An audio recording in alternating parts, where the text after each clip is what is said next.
Students, ladies and gentlemen,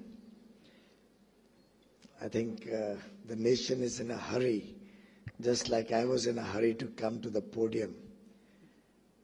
And I'm glad that Lattice is focusing on India's road ahead during this third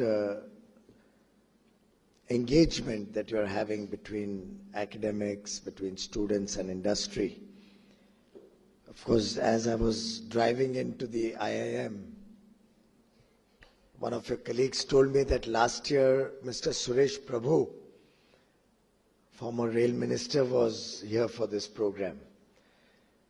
While he was very excited about the fact that now I've become rail minister and I've come for the same program, I got a little worried. But I'm sure next year you may be planning to have it again.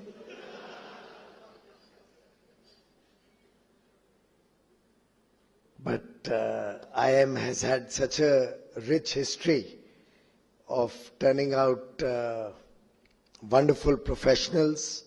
55-year history, I'm given to understand, the first Institute of Management in India, a very proud legacy, a beautiful campus. Even Harvard does not have a campus half as good as yours.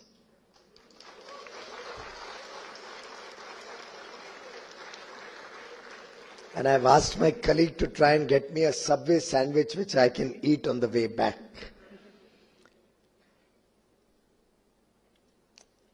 Kolkata is a beautiful place. It has lovely memories for all of us. City of joy, they used to call it. I don't know whether the joy is still there given the current mood of the state.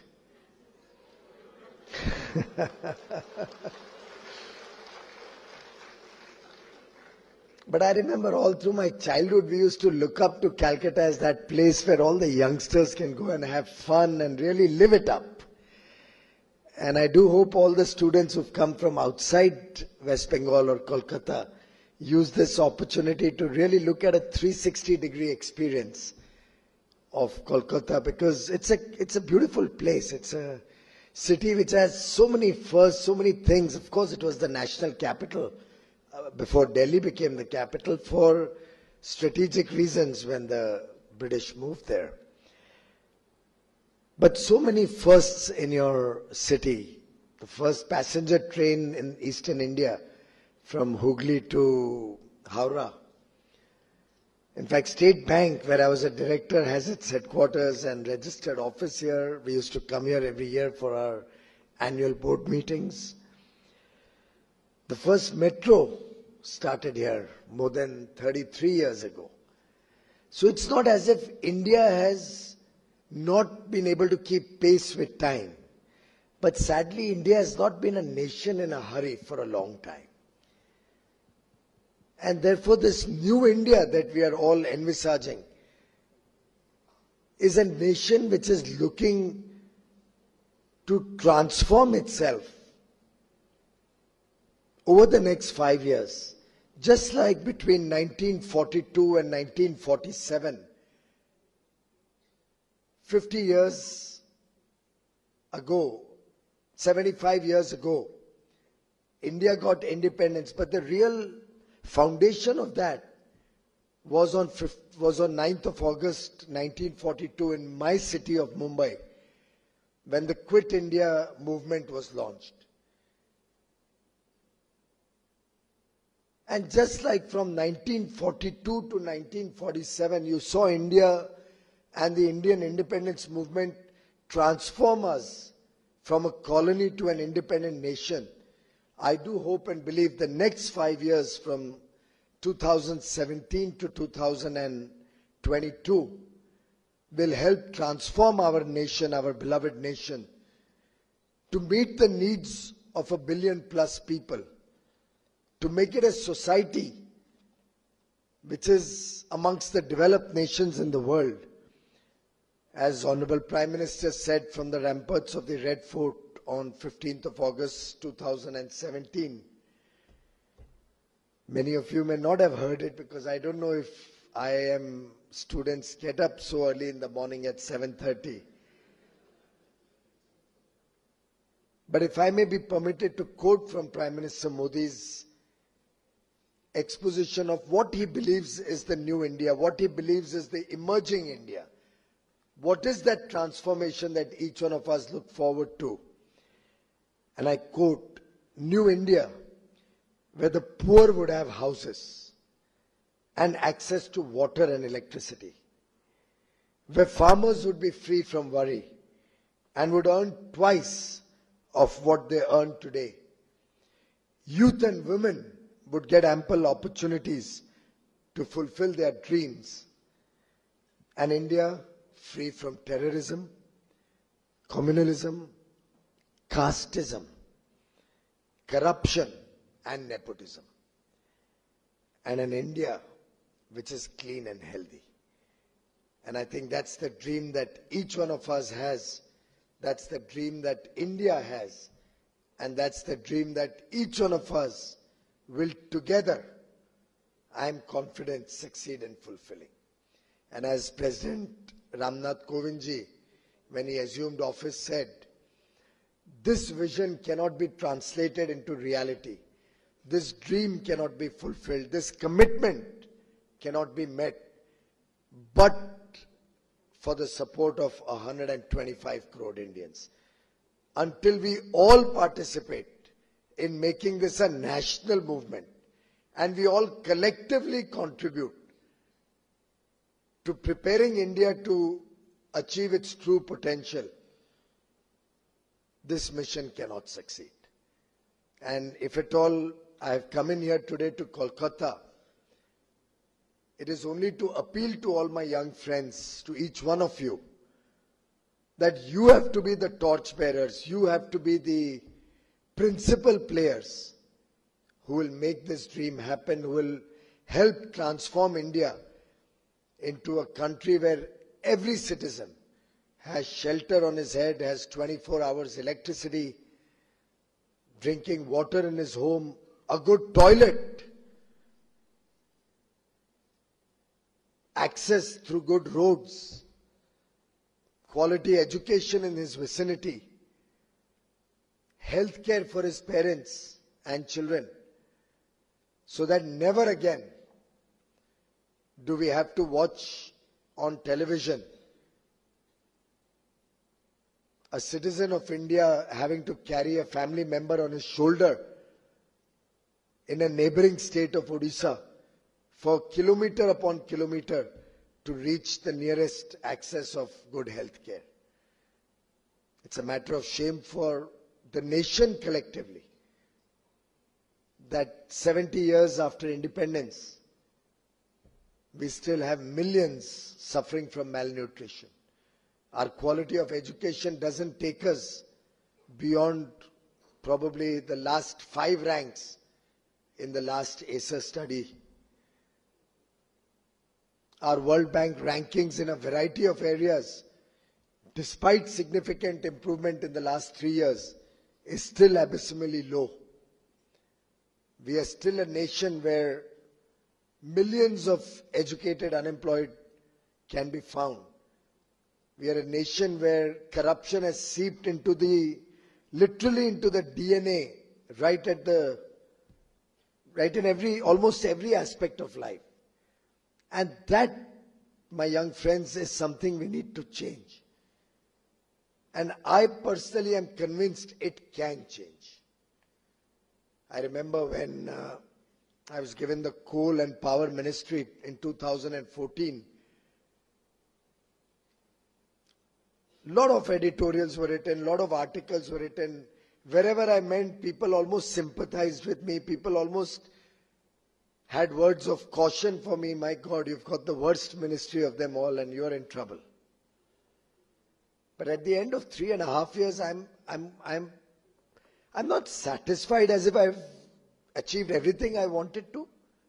But I certainly am happy that we have been able to change the mood of the nation from one of constant despair, a mindset of shortages. And I don't know if you remember, 3.5 years ago, the headlines used to scream, we've run out of coal, we don't have enough power, Everybody is suffering for lack of coal. Power plants are not able to run to their full potential. More used to be discussed on when power will come back rather than only when power will go.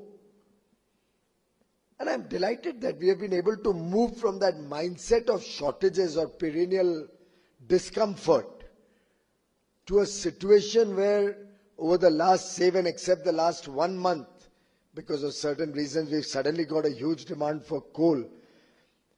Over the last 18 months before the last 1 month, we actually had to struggle because of surplus stocks and were not able to sell as much coal as we produce and had to regulate production of coal in this country. Over the last 2 years, I've been struggling to get new avenues to buy more electricity. The electric vehicle project having come out of that compulsion to sell more electricity. And I'm sure we all want to be in a situation where we have surplus coal, surplus power. We all want to have competition. We all as consumers want to have the ability to choose, the ability to negotiate, which I'm sure you're being taught in your institute, and get better terms and a better deal for the consumers of India. And that, ladies and gentlemen, has been the focus of this government over the last 3.5 years. How can we change the mood of the nation? How can we bring back the mojo once again into the people of India? How can we once again reignite that investment climate? And how can we take this country into an age which at one point of time we used to call ourselves Sone ki Chidiya, the golden age of India. Can we rethink our priorities? Can we once again plan for an India ahead where all of us can live a life without fear and a life of fulfillment? In fact, the greatest challenge before us as we embark on this transformation journey is not of resources, is not of our ability to do these transformational changes. It's not as if the nation has any reason why we should still have 1/3 of our people living an incomplete life. Many of them in poverty. I think we need to really harness the power of youth, the ambition of youth, the ideas of youth, your abilities, and change the mindset of the nation to think with positivity, to believe in yourself, to believe in our own ability, in our ideas, to aim big, to dare to dream, as Dhirubhai Ambani had said. In fact, many of you may recall Martin Luther King and that famous comment of his, "I have a dream." And unless he had that passion, that vigor, that dream, that desire to change, I don't think America could have been unshackled from racism. It is that power within each one of us, and it is not as if Mr. Modi has any more desire and dream than each one of you in this room. It's not as if I can do any different or more than every one of you in this audience today.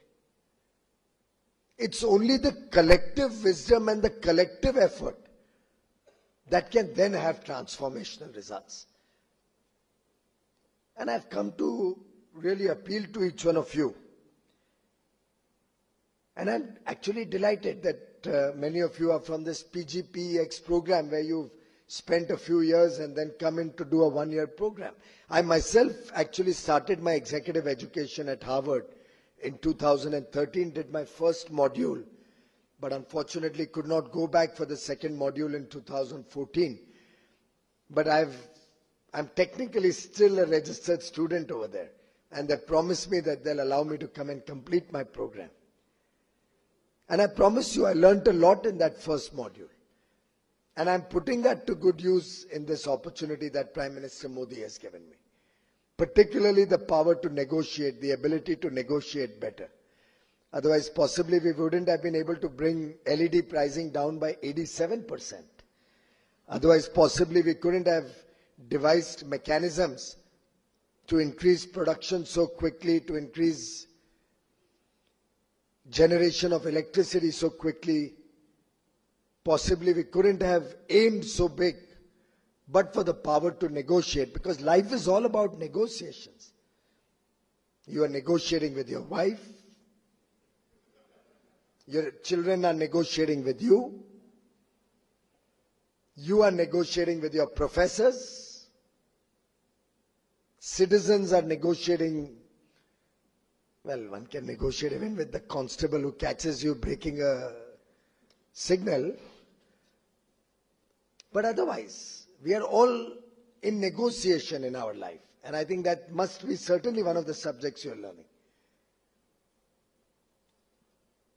And what we now need to do is negotiate a better deal for the future of India, for the people of India, for our future, our family's future.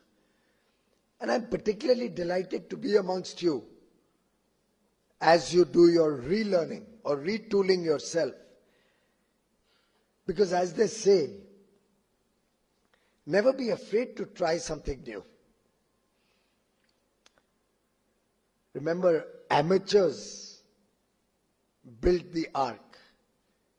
Experienced professionals built the Titanic. The Ark survived, the Titanic didn't survive.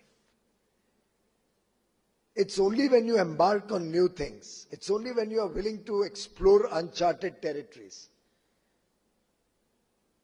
it's only when you're willing to look at yourself as a student, possibly in perpetuity, that you'll be able to think new ways of doing the same thing. And once this nation starts innovating, after all, what is the strength of the United States of America? Why does Europe has seen so much progress in such a short period of time, and during that same element of time we did not progress as much?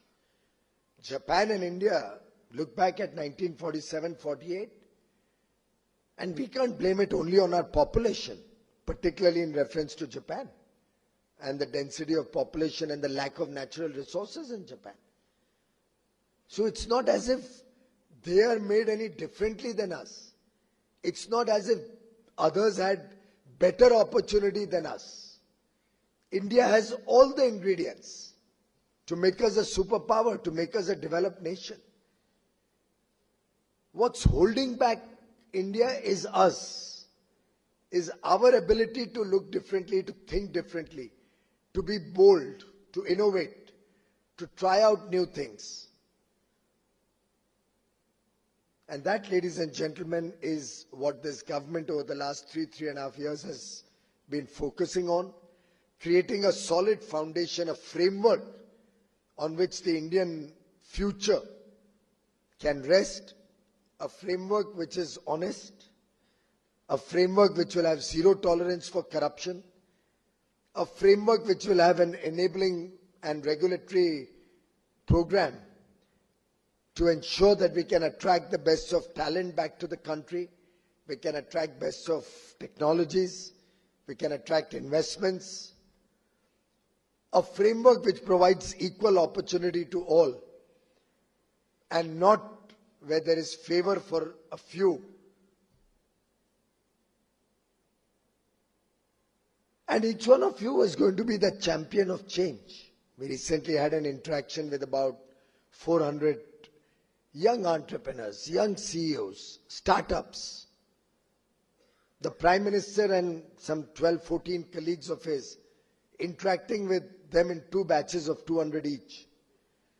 Free and flowing discussions. We wanted to hear what are their ideas for the India of tomorrow. And I promise you, some of the ideas that came out were brilliant. If we were to compare the ideas between the younger lot, the young CEOs, the young entrepreneurs, the young startups, vis-a-vis the more experienced persons, I promise you the younger ones came out with better ideas. Not to say that the others were not good, but on a comparison, the younger persons came out with more innovative ideas. Once all of us get down to becoming those champions of change, after all, just government or government initiatives cannot change the future and destiny of India and the people of India. Change will happen when each and every citizen becomes a part of that change. Today on the flight to Kolkata, Justice A.P. Shah, a very, very eminent jurist, was on the flight with me. Many of you may have heard it, many of you may have experienced it. He mentioned it to me that, Mr. Goyal, corruption you have been able to eliminate at the top. Now we don't hear of corruption in government. You have process-driven governance. All natural resources are given out through a transparent process of auction, or nobody is selected based on his caste or community or religion or relationship or family or political ideology. You've been able to curb corruption at the top, but we still have corruption at the lower levels. Aren't all of us to be blamed for that? After all, if I have 1.3 million employees working in the Indian Railways, clearly, with all the best of intention and processes, I will not be able to supervise every ticket collector or every whatever the Railway Protection Force, RPF, constable personally. But ताली तो दो हाथ से बजती है ना. रिश्वत कोई देता है तभी किसी को रिश्वत मिलती है. अगर हम सब तय कर लें कि हम कभी रिश्वत नहीं देंगे, तभी जाके परिवर्तन आ सकेगा इस देश में. If we have to become the champions of change, we will have to first make up our mind what we want to do. You may be reading of late about thousands of shell companies. I believe the maximum number are housed in this city of joy, have been detected through the efforts post-demonetization and the crackdown on black money and corruption.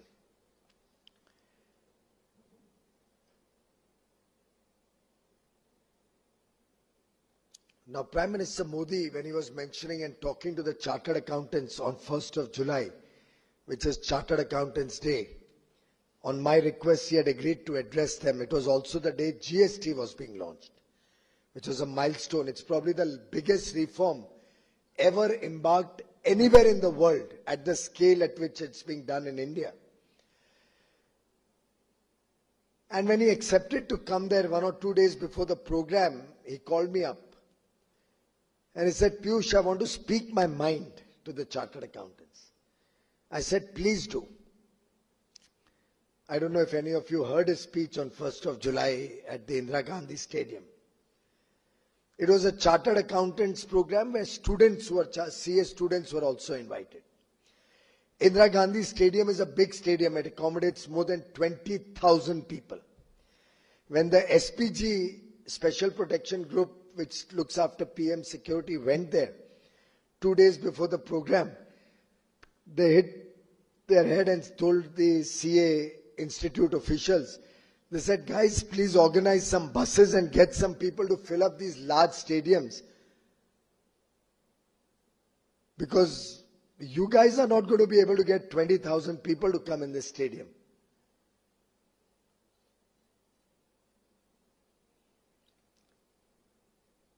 In a stadium with a capacity of 20,000 odd people.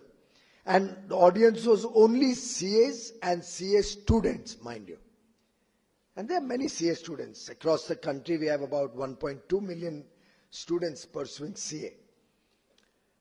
In Delhi alone, probably 100,000 or so. There were 60,000 people who came there that day.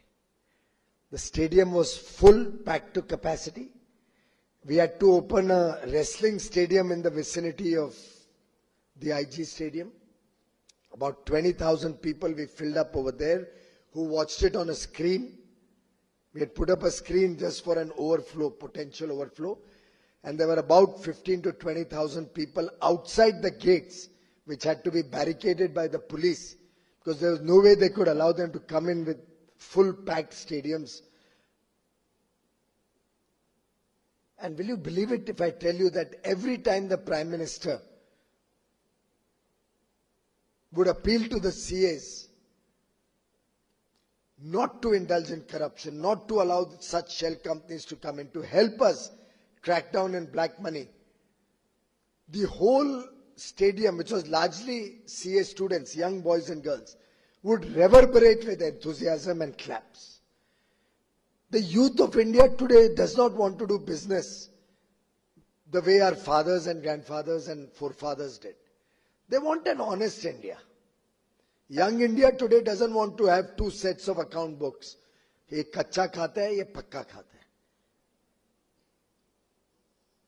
The young children of tomorrow of the emerging India don't want to have shell companies having transactions at high premiums and converting black money to white money. And while some of the CAs were quite hassled while the Prime Minister was speaking, the young audience was extremely enthused by his comments.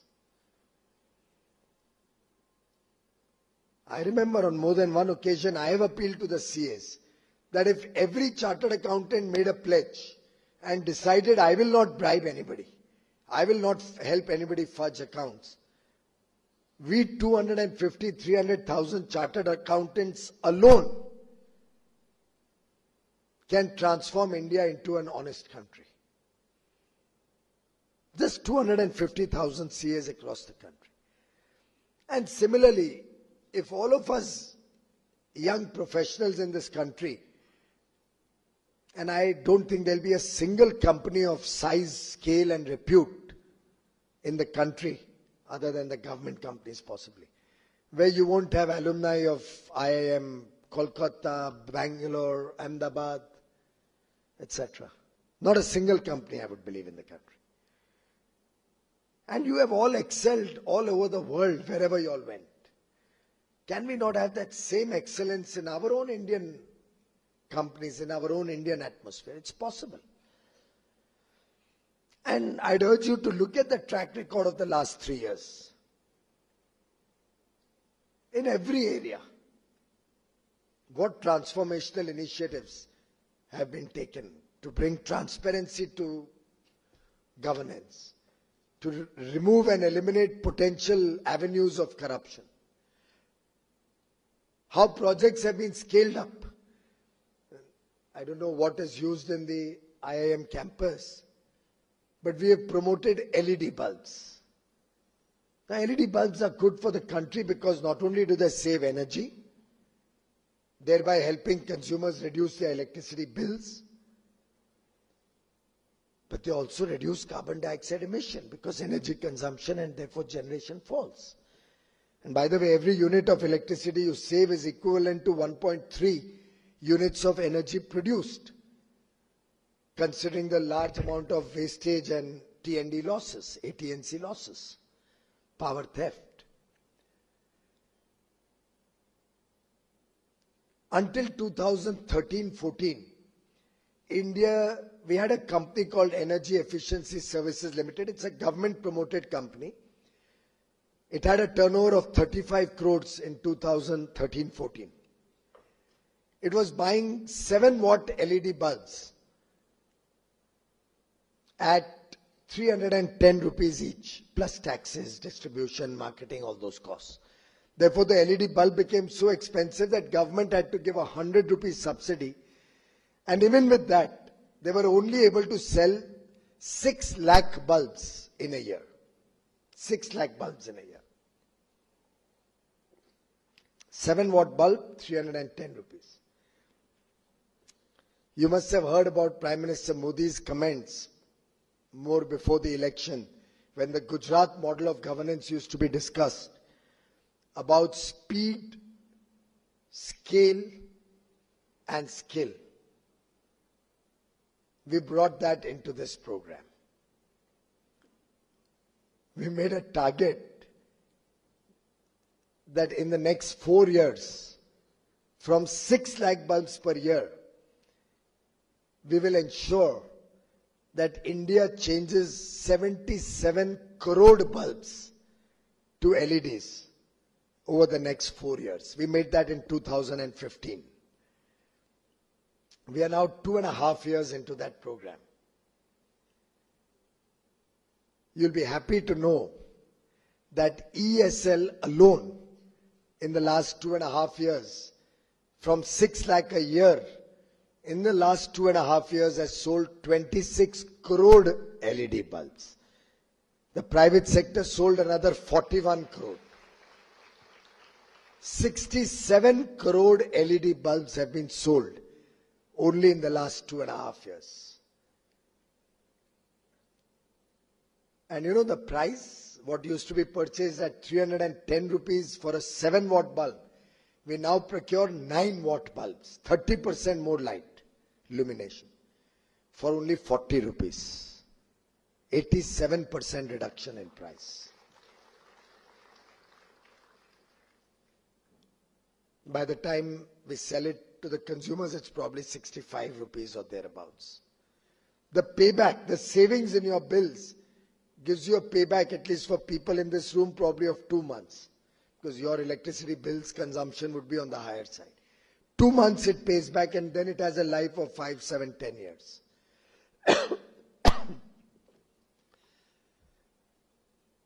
Somebody wants to guess what will be the saving annually of electricity? Just with this one LED program? 112 billion units of electricity annually. What will be the saving in all the consumers' energy bills? 40,000 crore rupees annually.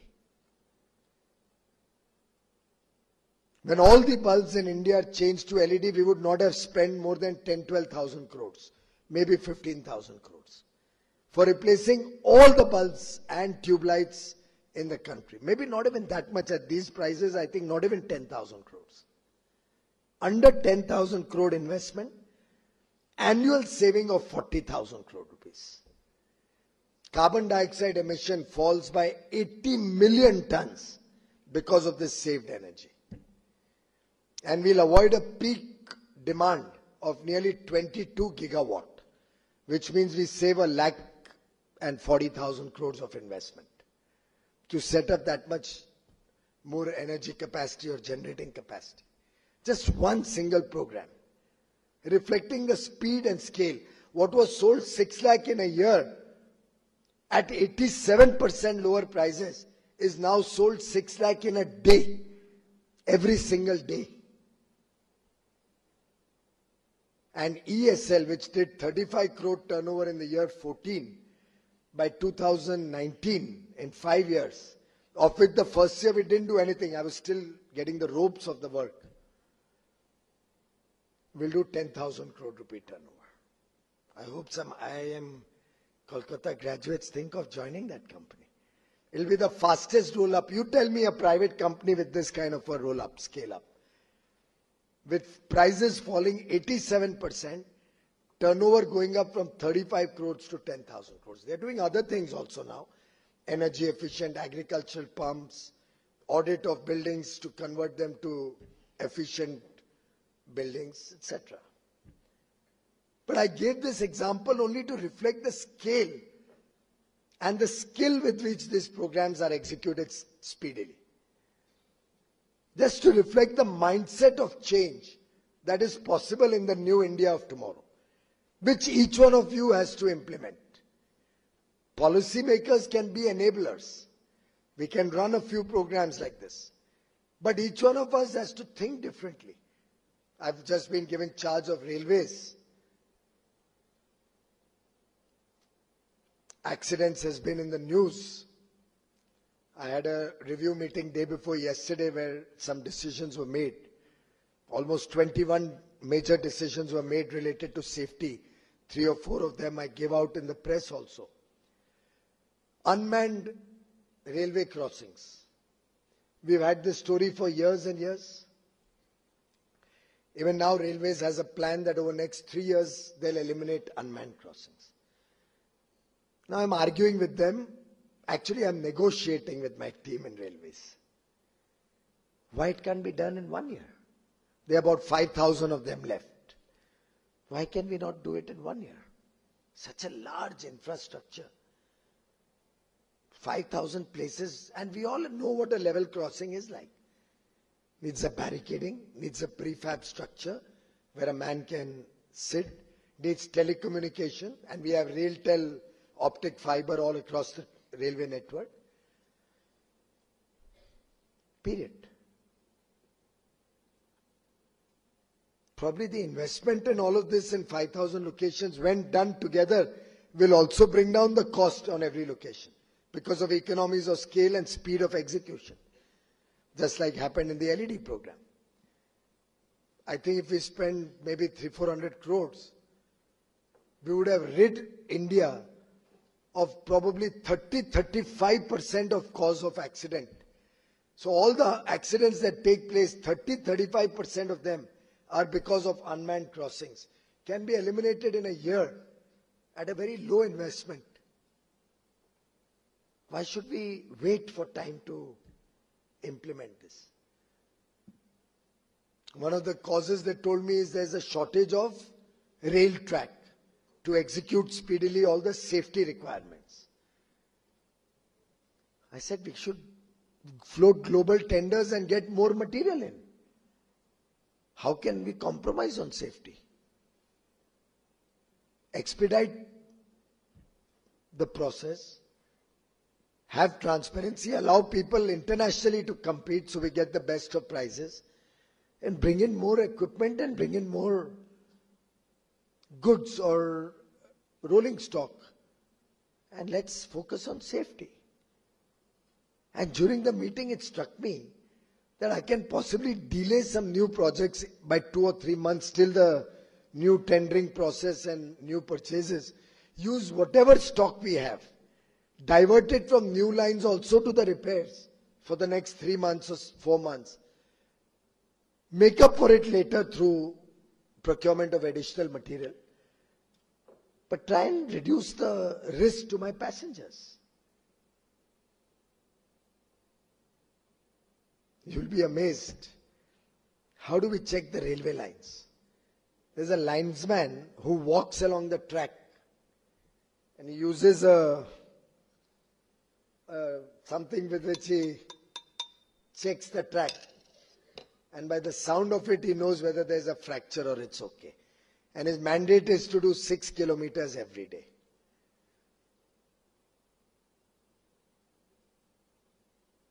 They even told me I need to hire 260,000 more people if I want to make Indian Railways safe. Day before yesterday. I asked them, why can't we employ new technology? Forget something very fancy. Even if you had a small rail car with sensors or a small X-ray equipment or microscope or whatever, which reading can through communication, again RailTel is available, be available both for the person running it and also in the control room for the experts to see. I think we can do the same job with 1/10 the number of people and may not have to burden the railways with more inefficiency. Some press asked me that passengers are being subsidized 33,000 crores. I said, yes, there may be some element of subsidy, but I don't think it's 33,000 crores. I can't pass on my inefficiency to the passengers of India. I mean, just imagine if I produce a motorcycle and Professor Sarkar produces a motorcycle. He does it efficiently. I'm inefficient in my work. I consume 30% more electricity in my factory than him. I have 20% more labor in my factory than him. I drive in a Rolls Royce and a private plane. He uses the Indian Railways. His motorcycle with his profit margin costs 70,000 rupees. Can I come and tell you, look guys, I'm an inefficient producer of motorcycles. Kindly pay me 85,000 for my motorcycle. Don't buy it from him.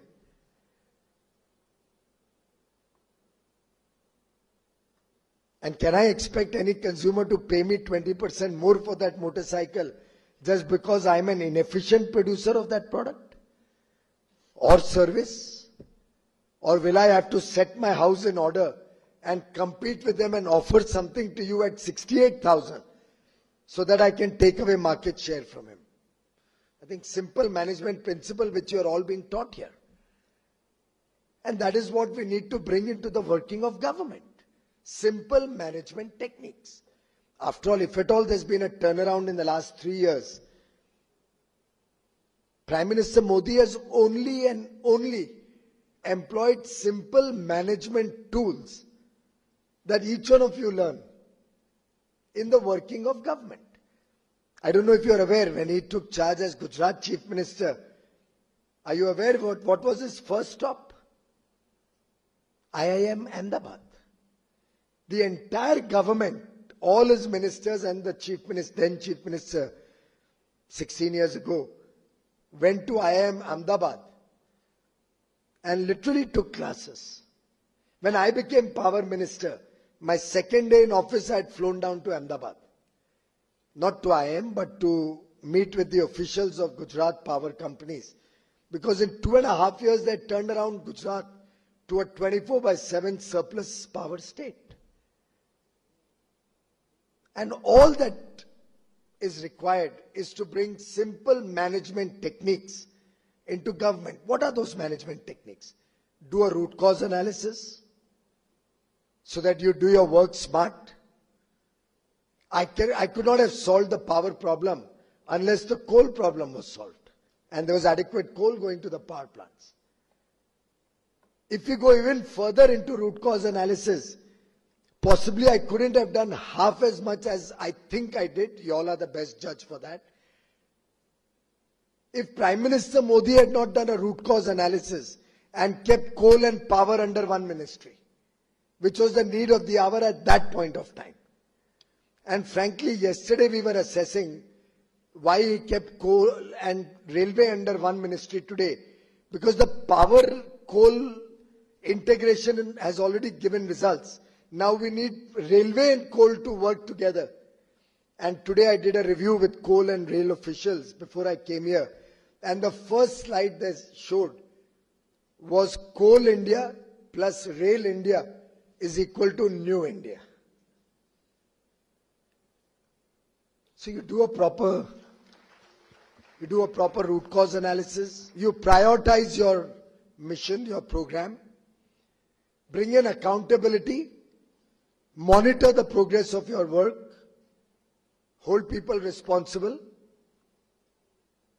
accountable for their work. Bring in transparency. Use innovative financing models. Engage with stakeholders, partnerships with stakeholders. Make consumer the central focus of all your work. Consumer is king in this real world. Retool people and processes. As they say, zero-based budgeting in a way. Prepare the country for innovation, for the new way of doing things. After all, nature of jobs in India are not going to be what they were 30 years ago. You're not going to see 4,000 megawatt and 2,000 megawatt power plants in the future, in this age of distributed energy distribution.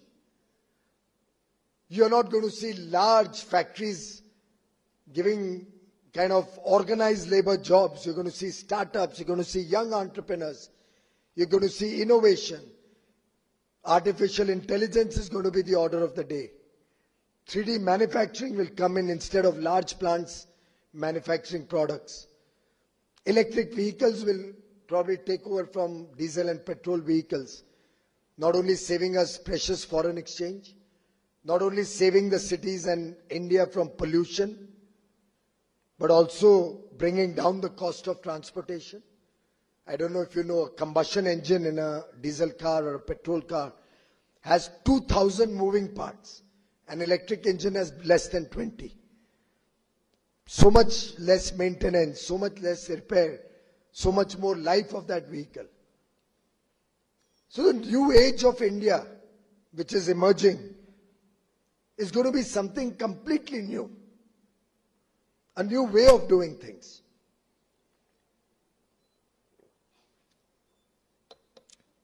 It's like there's that story.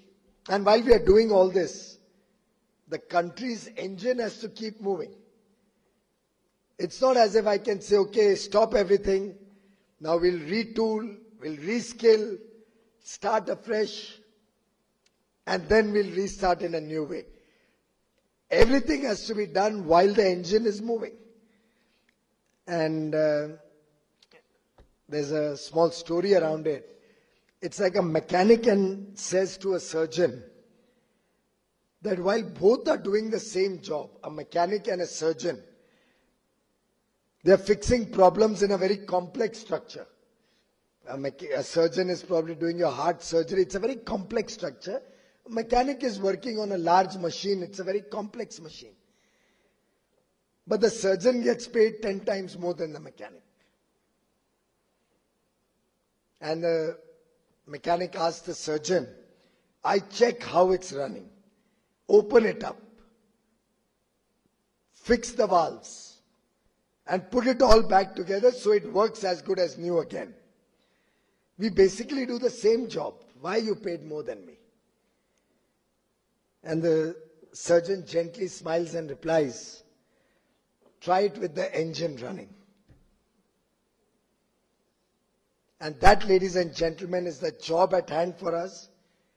We have to create together. I'm not saying us as in me or the esteemed professors and management of IIM alone. It's the job of all of us. How we are going to create, how we are going to make this new India, this mission for new India, this vision of new India become a part of our mindset, become a part of our journey in the next 5 years and beyond. How each one of us is going to be a partner in this journey, a stakeholder. How each one of us is going to dream that new India. How each one of us is going to live to fulfill that dream. And that's, ladies and gentlemen, the only way. When 125 crore Indians move one step forward, India will take 125 crore steps forward. Thank you very much.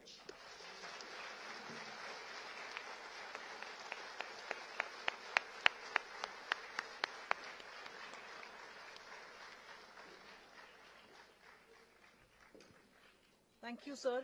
It has been an honor to be an audience to your thought-provoking speech. Thank you for sharing instances of your life with us, which will always inspire us. We now request the director, Dr. Saibal Chattopadhyay, to felicitate the chief guest for today with a shawl, a memento, and a book on the rich history of IIM Calcutta.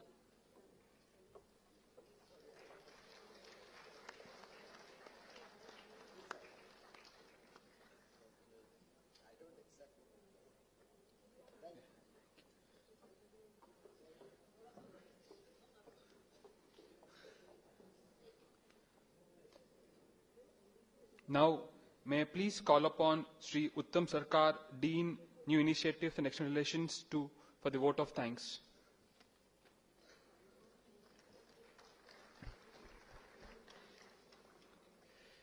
Sri Piyush Goyal, Honorable Minister of Railways and Coal, Professor Saibal Chattopadhyay, Director of IIM Calcutta, Professor Sudeep Chaudhary, Chairman PGPX,